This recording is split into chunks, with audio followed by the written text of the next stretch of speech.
calling all behavior nerds like me. I hope you'll join me for my favorite weekend of the year, the 2026 Dog Behavior Conference. Registration is now open at dogbehaviorconference.com, and the virtual live conference takes place from April the 17th to the 19th. Your registration will give you access to all 3 days of the conference online, as well as the ability to replay all the presentations and live Q&As from the conference for up to 1 year. Reserve your seat today at dogbehaviorconference.com. That's dogbehaviorconference.com, and I'll see you there. And now, on to the podcast.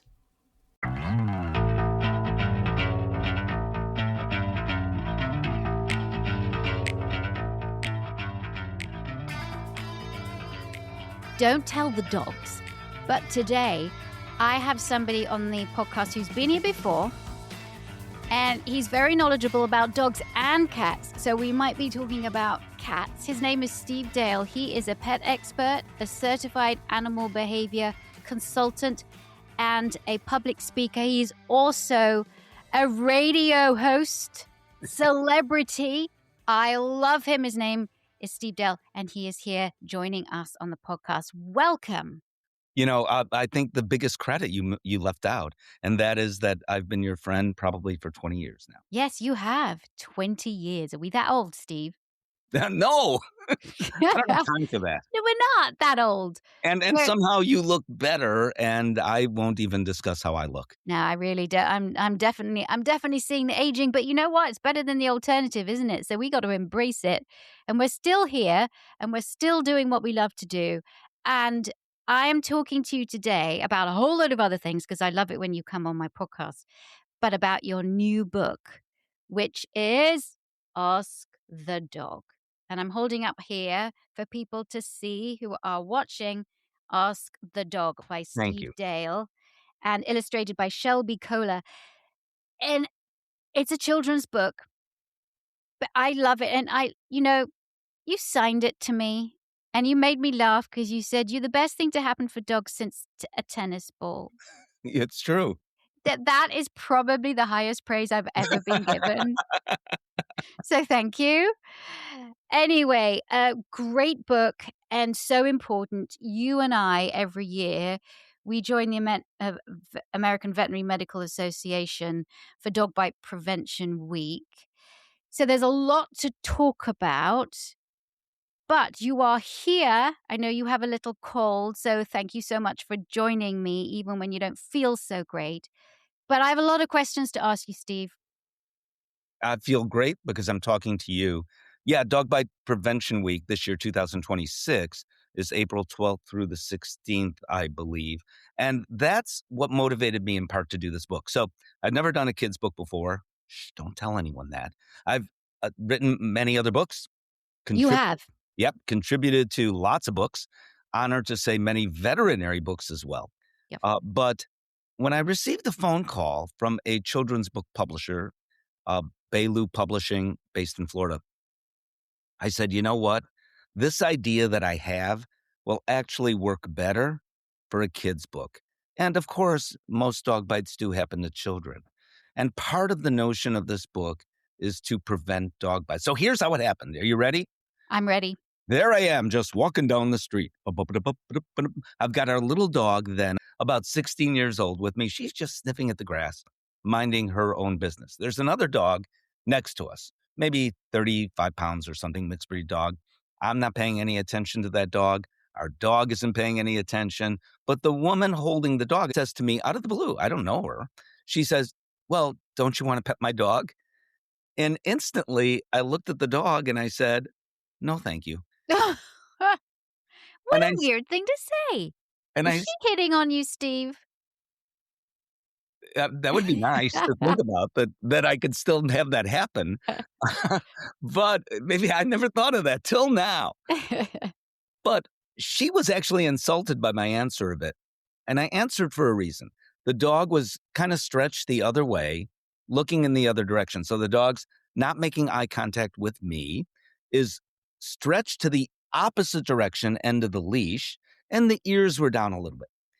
That was enough to tell me, for whatever the reason, At this point in time, this dog did not want to interact. Now, maybe she asked me that question because she wants this dog, maybe newly adopted, I have no clue, to socialize more with people. And the dog really doesn't like to do that. It could be the dog was stretching that way because that's the direction of the dog's home and the dog was hungry. I mean, it could be anything. I have no idea. But I do know that at that point in time, the dog did not want to interact. Now, would most people pick up on that? And I thought most people probably would not. I don't know if you agree with that, but the signal was subtle. And the lady is saying, we've all been taught, ask, can I pet your dog? And here the lady is proactively telling me, pet my dog. So I would think many people might, or at least might try to pet that dog. I think you're right. I think a lot of people would have no idea. We're so much in this world that we have to understand that people don't understand as much about body language as we do, even those people who have dogs. Hmm. Yeah, I agree with you. And with 4.5 million people in the US bitten by dogs every year, according to the most recent numbers. And by the way, those numbers are understated. So you're in your home, right? You have your dog. And for whatever reason, that dog, your own dog, bites someone in the family, most likely a child.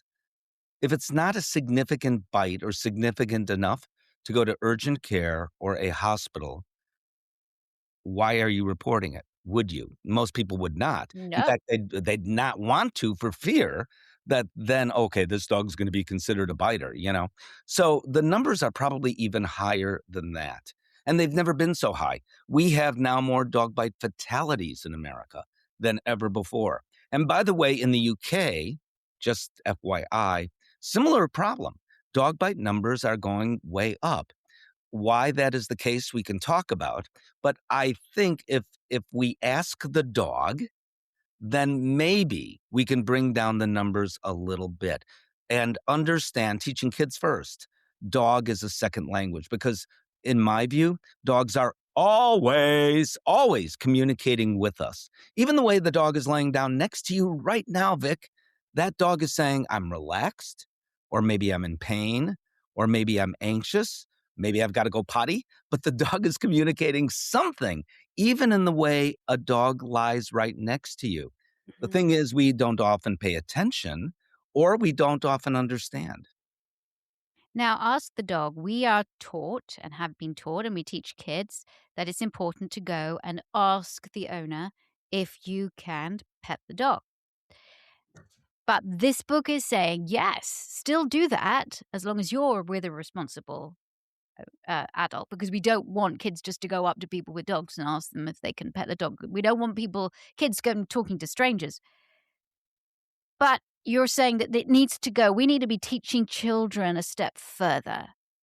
It's not just okay for the owner, the guardian, to say, yeah, sure, pet my dog. The kid's got to ask the dog too. Absolutely. And it goes for our own dogs in our own homes. Sometimes that dog you want to cuddle up with right next to you on the sofa and squeeze and hold and love may not be in the mood to do so. We know that dogs are emotional beings. You talk about that all the time. Yeah. Decades ago, hard to believe, even in veterinary textbooks, dogs don't have emotions like we do, or cats. That's what those books said back in the day, not anymore. They don't feel pain like we do. That's what those books said, not anymore. We now know, and it's not my opinion or your opinion, we know their neurochemistry is pretty much identical to our own. So they have emotions that are pretty much identical to ours. Now, they may express those emotions differently because they are, after all, dogs. However, they have them. And if the dog doesn't want to, for whatever the reason, interact even with a family member who the dog loves, why not give that dog the right to just say no? And to me, it is amazing how tolerant dogs are. For the way we manhandle dogs at times, I'm surprised there aren't more dog bites.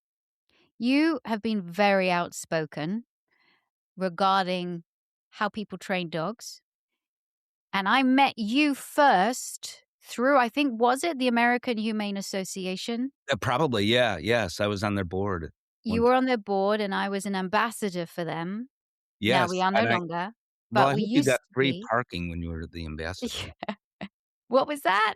I hope you got free parking when you were the ambassador. Well, not really, but there you That's go. a shame. Yeah, no diplomat, special treatment here. But you, along with the American Humane Association, came out against a certain dog whisperer and, interviewed him a couple of times on your show. Oh, yeah. And that's so when we're talking about handling, I'm not just focusing on him, but I'm focusing on a lot of these social media trainer wannabes that are really mishandling dogs, and they have millions of followers. And they are applauded because they're able to suppress these dogs and change behavior. And these dogs are so terrified at the other end of the leash as they're being manhandled. Why are people so drawn to that when actually the dog's crying out and saying, "Please stop"? I don't know for sure the answer to that. I think we need a psychologist here, to talk about human behavior and how we need to feel superior to other creatures, when we're not in many ways. So, years ago, around that time that this guy you're talking about was on TV and his show was quite popular, I will say that I went to the American Humane Board at that time and said, "Okay, let's pay attention to what this guy is doing on television, and here are some specific examples. We've got to stop this program." Nat Geo laughed at that because they were making so much money. Of course. National Doesn't matter. Geographic. Yeah, Money trumps everything. Oh, yeah, yeah. sorry. I I'm used a swear word there. I didn't hear. Yeah. So the channel said no, but then we went back to them with an alternative idea, and that's at least to put warnings on the screen. Don't try this at home. Make sure that when a child watches this and then practices on the dog, the child is supervised. This is for entertainment purposes only. That was one of them. God. So we had and they put those up on the screen, and we thought, hooray, this will dissuade people from watching the show. It really did not. I began to become even more vocal. Dr. Sophia Yin had a newspaper column at that time, and she was similarly very vocal about concerns that we truly had. It wasn't personal to him. It was the way in which he was doing what he was doing. And that more importantly, it would be replicated by others. Right. And we wrote about it, we talked about it. Eventually, for whatever the reason, I don't know if it was the impact that not only myself, but many other people, the impact of people like me saying this is actually dangerous, this is not beneficial, it's not humane, actually. I don't know if it was that or TV programs just run their course, you know? I know you know. So, was it that? We don't know, it doesn't much matter. And then popularity of those sorts of training methods seemed to gradually go away to some extent as well. But then, and you talked about it just now, it shot back out of a cannon, just like that, with YouTube, with Instagram, and with TikTok in particular. These trainers say in these videos, "Look, I've rehabilitated this dog. This dog would have eaten me," and they show clips of the dog being aggressive. Of course, you and I know aggressive dogs are mostly just fearful. And by using a shock collar, and I don't know if you want to go down this whole pathway or not, you're actually, yeah, potentially right now at this very moment, you're stopping the behavior. If every Mhm. time, Vic, you look to your left, I hit you over the head, you probably would stop looking to the left. Oh, I would. Yeah, but however, there's a reason why you look to the left. That doesn't change the explanation for you looking to your left. And over time, without that shock happening, you'd begin to look to your left even more aggressively, if you will, even more quickly because you don't want the shock. So it really, in the long run, doesn't do anything. It's been said that, okay, when it's the last resort, at least use shock then. And I say no. Call a veterinary behaviorist. I mean, 20 years ago, we did not know as much about behavior modification as we do today. 20 years ago, we didn't have psychopharmacology, which is available today. And by adjusting that brain chemistry when needed, and it's certainly not always needed, but when needed, by adjusting that brain chemistry, now we can reteach the dog confidence. We can reteach the dog whatever we need to, depending on what the circumstances. We don't need to hurt our dogs in order for them to learn. But those people who do use shock collars, they will argue to their dying breath, they will argue that this saves dogs' lives. And all positive trainers want to do is to give dogs treats or give them medication. We can't give medication, by the way, just if any of those people are listening, we're not allowed to do that. Only Correct. veterinarians and veterinary behaviorists are allowed to do that. But, or we just give up.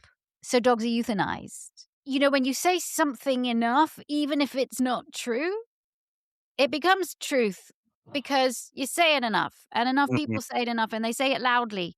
Uh-huh. It's not based in anything. It's a whole bunch of lies, but it's now part of law because there's enough people screaming about it from the rooftops.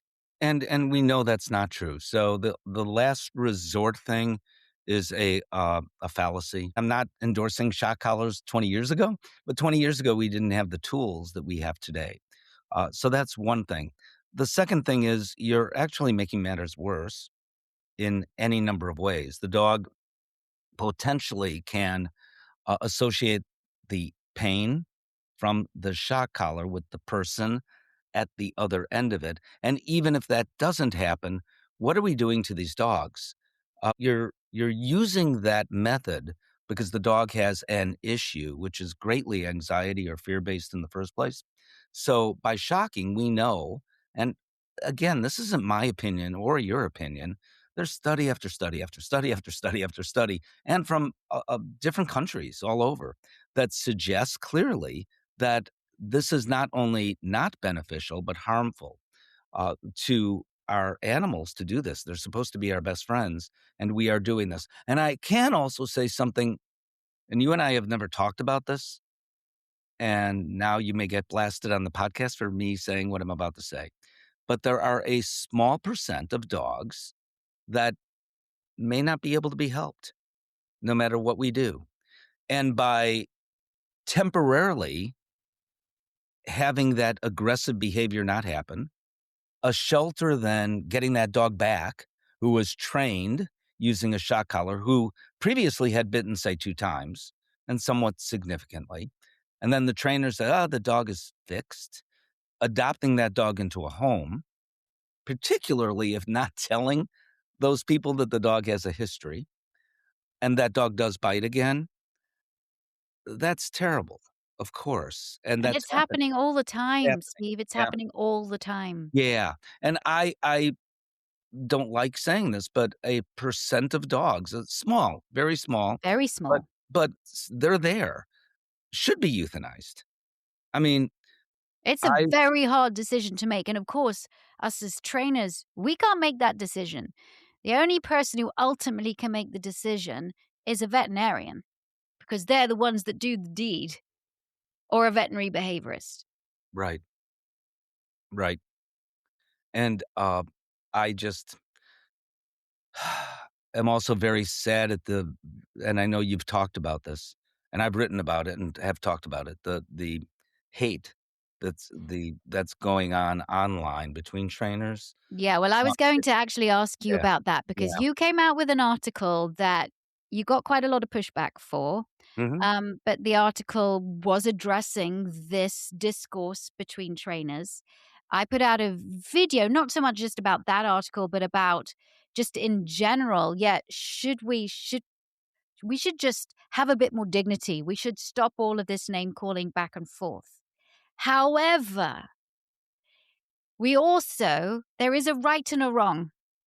It is right to treat a dog humanely and to teach that dog with positive methods so you don't harm it in any kind of way. It is wrong to intimidate a dog, cause a dog to fear you, or cause a dog pain while you're raising it, while you're training it.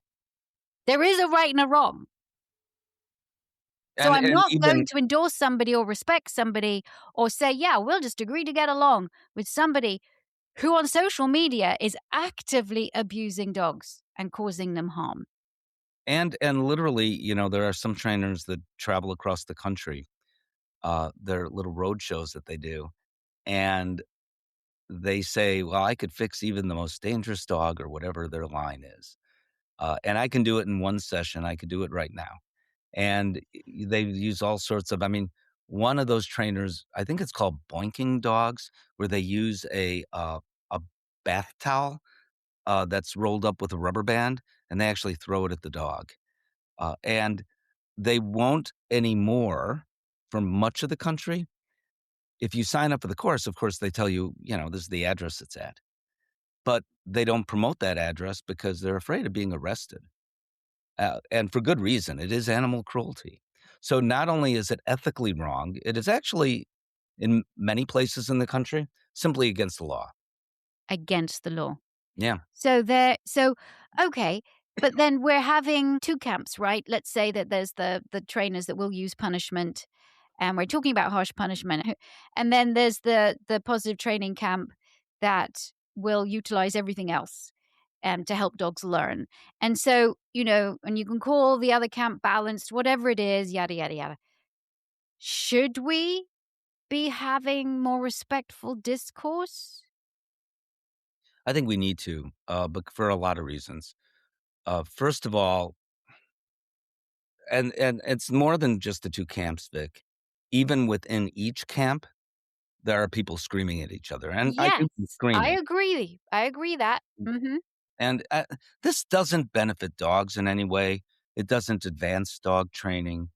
Uh, if there was some way to get together somehow to come up, but I understand your point and agree with it that, okay, if you come together, how do you compromise when it comes to using aversive methods? You can't say they can be aversive, but only so much aversive. No. You're shaking your head no, and I would too. So I understand that. But there's got to be a way to be more civil about all this because this, as I said, does not benefit dogs. It doesn't benefit the profession. I'm concerned that as more people see all this stuff online, they'll say, I'm just not going to train my dog. I can do it myself. And to a degree, that's true, but they can't socialize their dog in their own living room. No. The dog training to me, particularly puppy classes, are about opening a window of communication from one end of the leash to the other and getting questions answered from someone you trust who is that dog trainer. So that's what it's all about for me. But having said that, there are trainers out there that are even using shock collars on puppies. I have a video of Oh. one trainer doing that, so, Well, and there are more big organizations out there, very big organizations that will put shock exactly. collars on puppies right from the word go.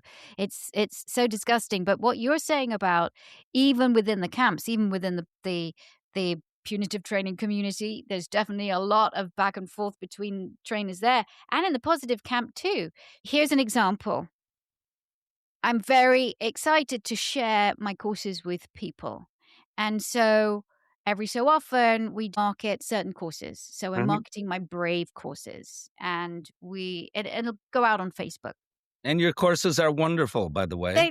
They are. They're great We value had too. even a highly respected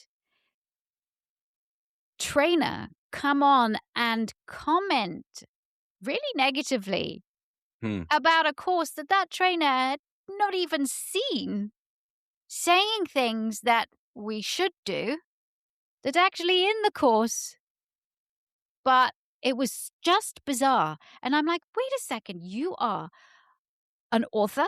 You are highly respected. You've done incredible work with animals. You're somebody that I look up to and respect, yet you come onto what is essentially an advertisement selling my Brave course and comment on it when you haven't even seen it. That's That to me was like, wow, that's some crazy shit right there. It's social media, you know? I can't explain all that, but yeah, people feel more empowered, of course, when they're not person to person. I wish, Steve, that this could change. I don't know if it will. I think certainly with just the way politics is as well, the way the world is, it seems to celebrate the more unpleasant side of life. And we've just got to keep singing from the same book and saying, look, we can be good. We can be good with animals. We can be kinder to each other. And in fact, it's much better if you do. So, but let's talk about, when we come back from the break, some new science that's just come out regarding cats, because this is very exciting. All right, we'll be back with Steve Dale after the break. No.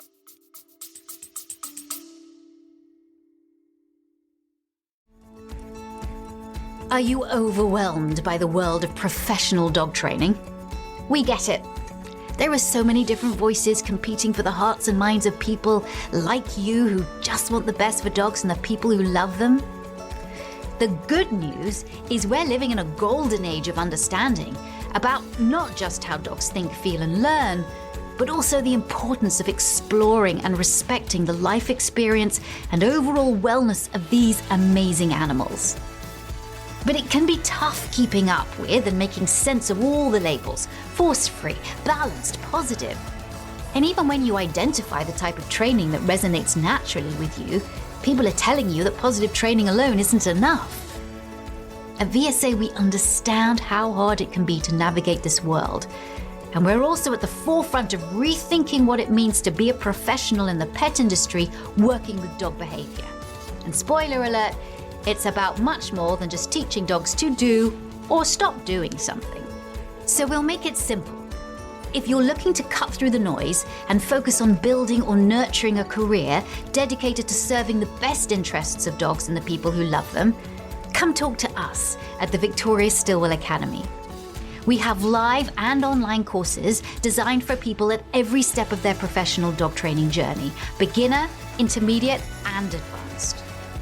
Visit us when you're ready at vsdta.com. Once again, that's vsdta.com.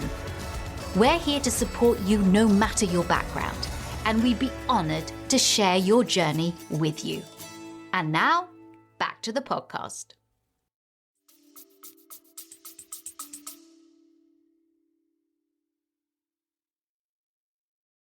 I'm back with Steve Dale. What is this new news about cats? Oh, there's so much new news about cats. Okay. So Tell I me. happen to be, for over 20 years, on the board of directors of the Every Cat Health Foundation. The Every Cat Health Foundation is a nonprofit that supports funding for studies for cat health and has been doing so for nearly 60 years. I have not been on the board that long, but I've been on the board like 20 years. I guess they can't get rid of me. I don't know. But pretty much everything, if you have a cat, you ever go to the veterinarian, which I hope you do, pretty much everything that veterinarian discusses about your cat, may diagnose in your cat, once came from studies that we have done.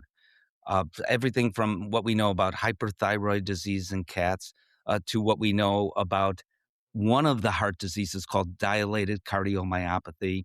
So the great story about that is, before my time, cats were getting this heart disease. They were dying, a lot of them.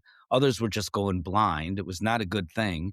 And the researchers at that time said, oh, we've got to come up with a magic pill or something like that. And one researcher said, I don't think there's enough of an amino acid, which dogs and humans can create on their own, but cats cannot, called taurine, in their diet. And it turned out Dr. Paul Payan, that veterinarian, was correct. And we funded the study. And now every cat food on the planet for decades has enough taurine, because we know how much taurine cats require. And we now know that they cannot produce it on their own. Those are just two examples. I can give you 102 more. So over the past couple of years, this has happened. Feline infectious peritonitis, or FIP, fatal, mostly in kittens. And here's what FIP is. Kittens commonly get a coronavirus. The coronavirus, and we all know coronaviruses now, COVID. right? Yep. Yeah, as you back away, even say Yeah, COVID. from the microphone. Right. Yeah. Oh, Yeah. no. And rightly so. So, but this coronavirus, and coronaviruses are generally species specific unless they mutate, jump to another species. But cats, a feline coronavirus is pretty much, in domestic cats, pretty much benign. If indeed they get sick at all, or show any signs of illness at all, they have the runs for about a day. So by the time your veterinarian calls you back after you call the vet, the cat's fine. The kitten is fine, except a percent of kittens. We don't know what that percent is. There's a mutation that happens inside the cat, a technical term here, funky mutation that happens and it transforms into an immune mediated disease. We don't know for sure, and I don't want to go into the weeds on this, but we have some idea as to why some cats this happens to and some kittens, mostly kittens, but not exclusively. This doesn't happen to when it has happened, and there are several forms of FIP.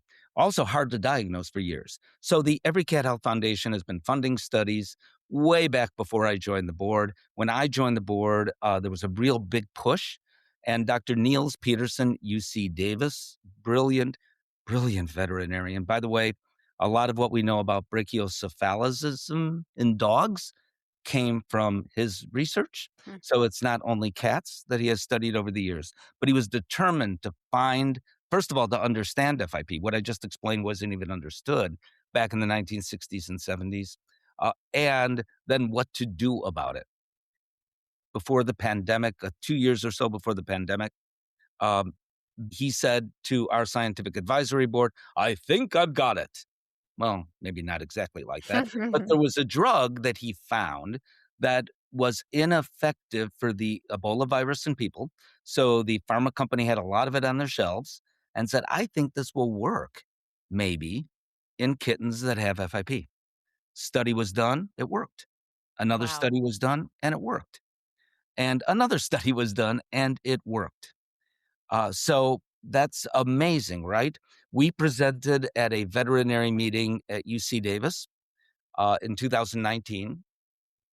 I was the guy, and I still get emotional when I talk about this. I was the guy who looked into the audience of hardened veterinarians from all over the world. Anyone who studied FIP on the planet was invited to this event. And I got to make the announcement that all of the experts in this room have now indicated FIP will now be considered treatable Huh. and no longer fatal. And Wow. it is treatable. But there's lots of side notes to the story. One of them is this. When the pandemic hit, that was caused by a coronavirus. And antibiotics, we have lots of. Antivirals, not so much. And our government was looking for an antiviral that might work. And somehow, some way, they came across Dr. Peterson's studies about this particular antiviral drug, and remdesivir. And if it wasn't for cats, if it wasn't for cats getting FIP, the organization I belong on, and if it wasn't for Dr. Niels Peterson, thousands of people, many thousands, countless thousands across the world would have died of COVID-19 and not have lived, where remdesivir at least contribute to save their life. And remdesivir That's is still being used. that's incredible. That And is incredible. and I'm the guy also who had the honor to tell Dr. Tony Fauci about this story. You And spoke to Dr. Fauci. a couple times, but on one occasion I got to tell him the story and he said, "Yeah, I heard about something like that and I believe it." And we chatted a little more about how this drug really does work. So not only is it saving the lives of cats, it's saving the lives of people and Yeah. how important science is. I Yes. mean, that just shows, isn't it? I joined the Every Cat Health Foundation. They were called the Win Feline Foundation at that time, just rebranded somewhere along the way. But I joined the organization because I had a cat that died of what is the most common cause of death, or thought to be, in indoor cats between the age of about 2 to 10 or 11. Still occurs a lot in cats that are older than the age of 2 or 10 or 11, but then so does kidney disease and so do cancers. That is a different kind of heart disease than the one I spoke about earlier, called feline hypertrophic cardiomyopathy. One of a couple things happen to these cats that have this. One is they live out a normal, perfectly normal life, but another is they suddenly die. Lots of cats just seem fine and they drop the next day, and nobody knows why. That is generally Maybe they got into a poison. Maybe it's feline heartworm. But generally, that is the reason why. They throw what's called a thromboembolism, so their back legs don't work. It's like a stroke sort of like event in cats. And that's all caused by the heart, actually. And um, or they go into heart failure, Mm. in which case they're going to die. It's just a matter of making them comfortable. And I had a cat that suddenly died. And I said, I've got to begin a fund, which we began, I don't remember years very well, but but over 20 years ago. And I was at the North American Veterinary Conference, or VMX, a couple of years ago. Walking down a hallway, these people tapped on my shoulder and they said, thank you. And I said, okay, you're welcome. Who are you? And they had an Irish accent. They were from a company called Trivium in Ireland. And they said, we've got a drug that we do believe will cure. They didn't use that word, though.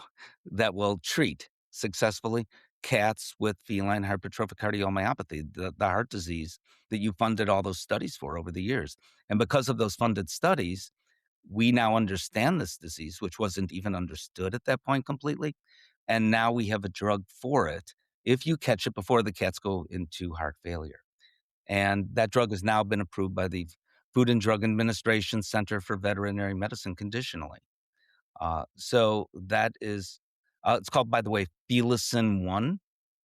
And it is kind of a miracle because people would actually write us and say, stop spending your money on this stuff. There's never going to be a treatment for heart disease. There's never going to be a drug for that or for FIP. And it turned out, I'm glad we continued. Now, moving on to another drug, Librela. Yeah. It was Or Solensia, which is the feline version. right, of course. It's been used in cats for many years, and in the last couple of years, certainly in this country, for dogs. My own dog, because of her arthritis, she had osteoarthritis, we used Librela for her, and I have to say it was an absolute game changer, a miracle drug Mm. until it wasn't. It stopped her pain. She was so much more comfortable. I mean, we've been doing physical therapy, everything else, and Librela really was the thing that just was like, oh my gosh, this is incredible. 3 months into it, I started noticing that that her back left leg wasn't catching up with the rest of her. Hmm. There was a little delay. And I thought, that's odd. So I took her to the vet. And she was a bit suspect. She's like, I think this potentially could be neurological. It got worse. We stopped the Librela. My vet's recommendation was to stop the Librela. Sure. And then after about a month, she was a lot better. Her leg started working again. It never got back to 100%. And then we learned she had IVDD, vertebral disc disease. But she hadn't before she'd been on Librela. And you could say, well, on Librela, then they feel like they're 4 years old again and they're running around, but she really wasn't. We Mm-hmm. were very careful with her jumping up or jumping down things or running around. And because we knew just because you feel good, doesn't mean to say that you can do all of this stuff. And I started to really get concerned doing a lot of research, but also seeing how many other dogs were getting neurological issues as well. The side effects were numerous. Now there's this article that's come out in the Daily Mail about this veterinarian in the UK who was sounding the alarm against Librela, especially in dogs, and saying that not only thousands of dogs died after having it, but that it's causing a lot of neurological issues. I wonder if you could talk to me about it. I know you're not a veterinarian, but you, because of your job, you know a lot about this stuff. So I wonder if you could speak about Librela and your recommendations, your experiences with it.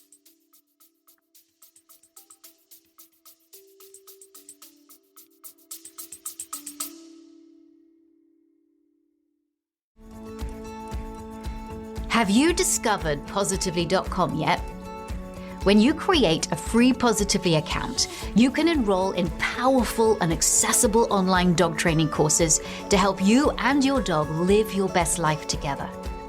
Join the supportive and inclusive community dedicated to supercharging your relationship with your dog at positively.com today. That's positively.com. And now, back to the podcast.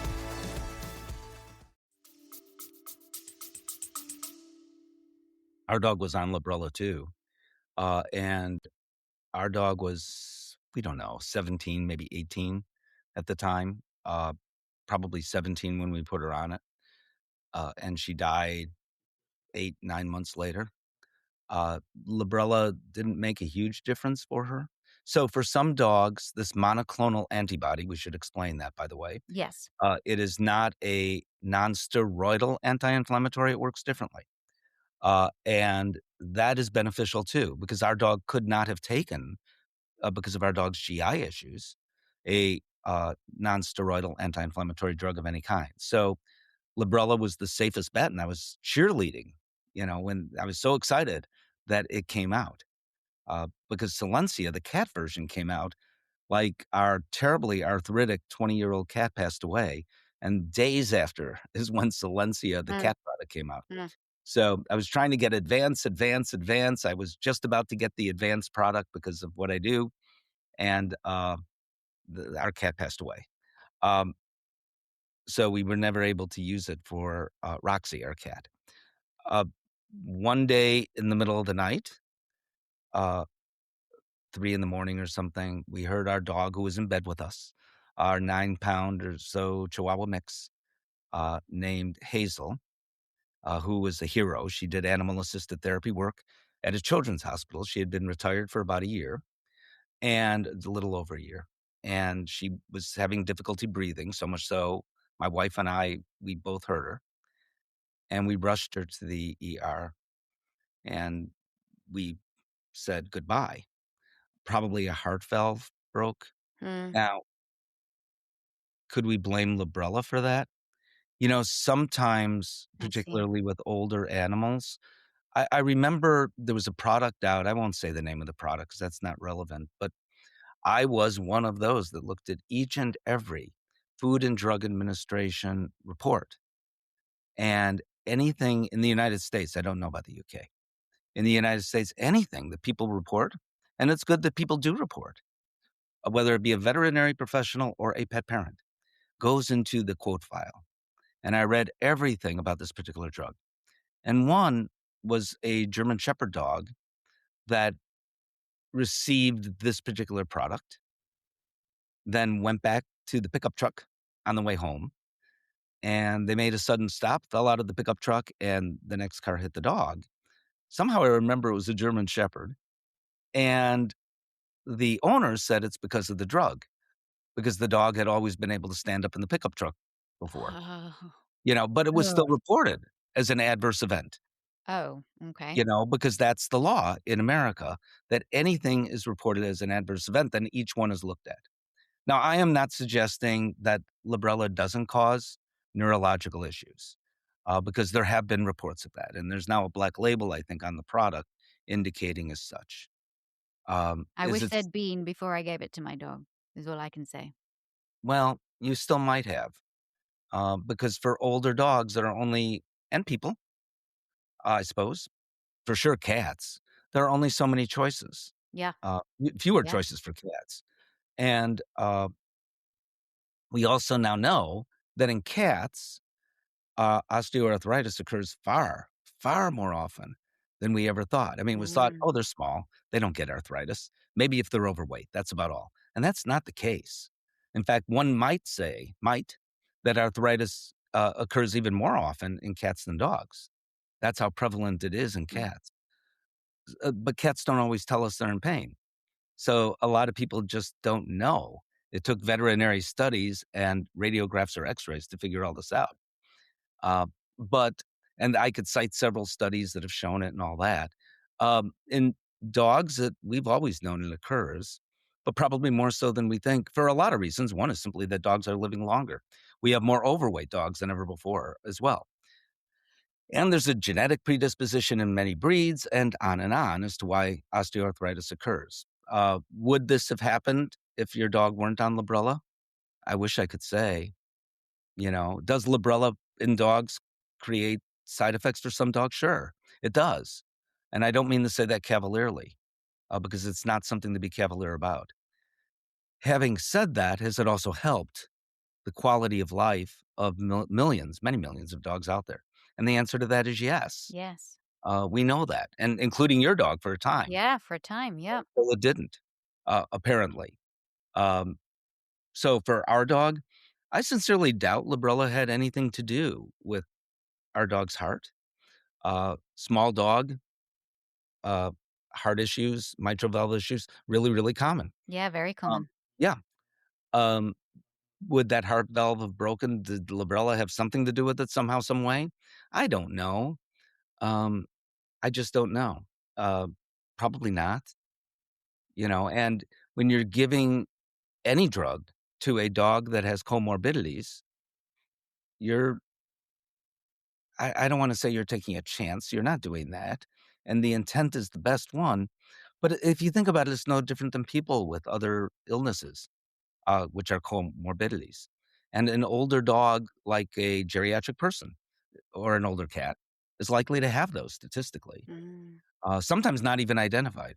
So, I because the dogs can't tell us, right, that something else is going on. yeah. So, I don't know the answer to that, And but we just do our best. yeah, That's all we can do is but to the do our best problem and keep is our dogs as comfortable as possible and our cats. okay, so you're Victoria Stillwell, but you're also human, and the problem I sense is that you feel a bit guilty, and you shouldn't, Sure. but you shouldn't, and it's easy for me to say you shouldn't, because I'm not in your shoes, but I've been in your shoes, and, Yeah. you just did what you thought was best, Yeah. and at the same time, your dog did have a wonderful, um look, your dog got to live with Victoria Stillwell, for Christ's sakes.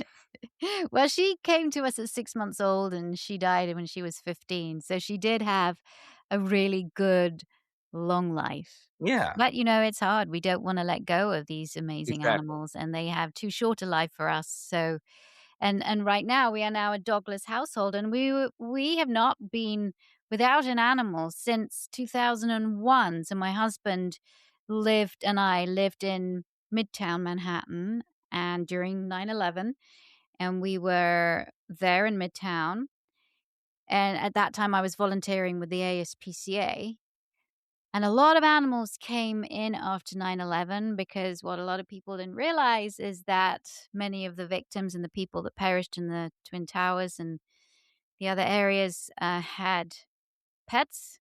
And so there was this influx of pets into the municipal shelters. Mhm. We got our cat Angelica probably a week after, and it was all very strange in the city still after that had happened. And Angelica came to us as a foster. She was a Maine Coon, and she never left. She never left. We You keep her. We call her failed. our 9/11 cat. We don't know where she came from, Yeah. but we were able to give her an amazing home. So we haven't been without an animal of some kind since 2001. It is very bizarre in 26 to now be without an animal. I'm not ready to adopt yet. I'm not even ready to foster yet. And schedule wise, it's not right now conducive to that. Yep. But it's just odd. We live our lives with these animals. They make our lives so much better, and hopefully we can make their lives as good as we can, which is one of the reasons you and I do what we do. But it's tough when they're not around anymore. Yeah. Yeah, I hear you. I mean, we don't have a pet. We have a cat who's very much a part of our lives, and you could find our cat Groucho. Groucho on TikTok, Groucho underscore the funny cat. In fact, I'll tell you something. The guy who plays Groucho all over America, he does other things too as an actor, and is so beloved by the by the Marx family that his son and his daughter, Groucho's son and Groucho's daughter, made this guy the what do they call it? Not the undertaker of his will, the officiant or something like that of his will. Right. He oversaw everything in their finances. The daughter and the son, who didn't talk to one another, by the way, but they made him, both of them individually, the guy who is in charge of, and the Groucho letters, which are very famous. So the executors, you're meaning? Yes, Yeah. I almost said executioner, but that's Yes, not. yeah. Very different meaning. Yes, the executor Mhm. of the wills. Thank you very much for that. And he still plays Groucho all over the place. So he was playing Groucho in Chicago. I happen to know him. He's a friend. And he came to our house where Groucho met Groucho. Groucho met Groucho. How awesome is that? Yes. So my friend put on the Groucho glasses and did this and all that. And if you know who Groucho Marx is, you're too young to even know. No. I know who Groucho Marx. I mean, yes, yes. It wasn't part of my life as a child and everything, but I definitely knew of their movies. In fact, my husband, who's also has been an actor for many years, was in a show where they were talking about the Marx Brothers. Cool. Yeah. Love that. Yeah. So when our dog passed, we're out all the time because in my other hat, I go to the theater a lot. I cover entertainment here, and we enjoy going out to dinner. And, it was tough with I don't know how old she was for sure, but nearly 20-year-old dog, Yeah. and a small dog. So her bladder was only so big even at her best, so you had to be home and, or come home. If you were going to be gone half the day and going to the suburbs here in Chicago where I am, that took half the day just to get there. Yeah, right? Yeah. So we would need someone to come in to take her for a walk and all that. And, Mm. So it definitely is yeah, easier in that respect, but then yeah, there's that. but I miss it. Oh I miss my God. I mean, even Yeah. just last night, and I went to bed, and normally she would be so excited because bedtime, which was, I go to bed around 10:30, 11, but she was always from 6:30, like, okay, is it time? Are we going? She just loved it. She just slept on the bed. She Yeah. loved it. She was all safe and cozy. That's tough. I don't like being without her there. And one day we will get another dog. Not right now, though. So, Same. our lives change. And you know what, Steve? We've come to the end of this podcast, but No, yeah, no, we no. have. You are just such a light in this world, in this animal world, because you've put yourself on the line many times, but Yeah. you advocate for dogs and for cats. You speak all over the world. And you're their ambassador. And I just want to thank you. I also want to thank you that now, you've always helped kids as well, but now Ask the Dog is helping and will continue to help children. We've always got to ask the dog. We've got to listen to dogs. And you're helping do that. And I just want to say thank you for all the work you do, because I know it hasn't always been easy as well, Steve. Certainly when you get pushed back, but you're always writing. You've got your great radio show. You're speaking, you're authoring books. I mean, I don't know where you have the time, but you do. And now on TikTok, if people want to learn about cats, you've got to follow Groucho. You're doing it all, but thank And you. thank you for that. And people can get my newsletter, stevedale.tv. The website is stevedale.tv. And the book is available at Amazon or wherever your books are sold. And Victoria, same back at you, that one day it's a live stream. We should just go on the road together. Right? I I mean, know. wouldn't that just be fun? We need It to get a would. sponsor. So get us a sponsor, Steve, and then we can talk about dogs and cats and we can continue to change the world. And of course, there's nobody who announces me better than you. Whenever I come on your radio show, this is how you announce me. Here she is, Victoria Stillwell from It's Me or the Dog. I mean, come on. I can't ask for better than that. So do you ever take public transportation in Atlanta? Not in Atlanta, no. In New York, of course. We just ride subways all the so time. New York. Next time you get on the subway, I want to go with you so I could say that. Oh my gosh. Well, no, Yes, nobody, yes. nobody would notice it because everybody's so crazy there anyway. It would just be like, oh, it's just another day in New York on the subway. All the crazy shit happens here. Sure enough.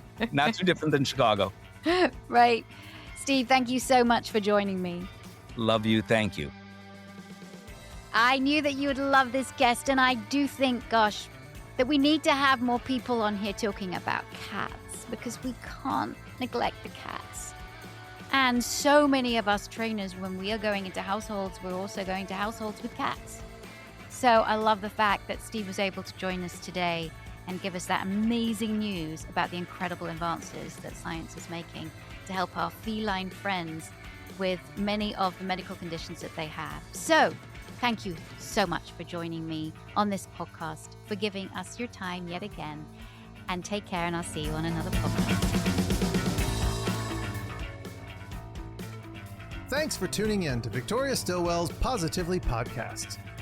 For Victoria's online dog training courses, more information, and helpful dog training tips, visit Victoria's official website at positively.com. Get connected on Facebook, Instagram, and other social media as Victoria Stilwell. Learn to become a professional dog trainer with the Victoria Stilwell Academy at vsdogtrainingacademy.com. And be sure to tune in next time as Victoria helps you and your dog live your best life together, positively.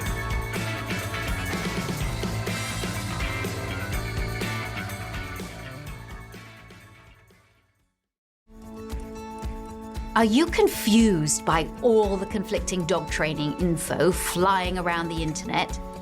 Tired of hearing about compromises that don't consider the dog's overall wellness? Looking for more than just how to teach dogs to do or not do something? If you feel like there must be more to dog training than the same old tired arguments about tools and methods, you're right. No matter your background, discover an inclusive community designed to go beyond traditional dog training and develop what you need to live your best life with your dog at positively.com.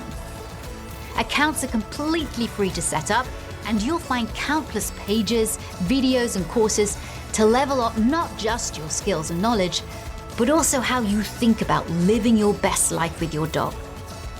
Visit us now at positively.com. That's positively.com.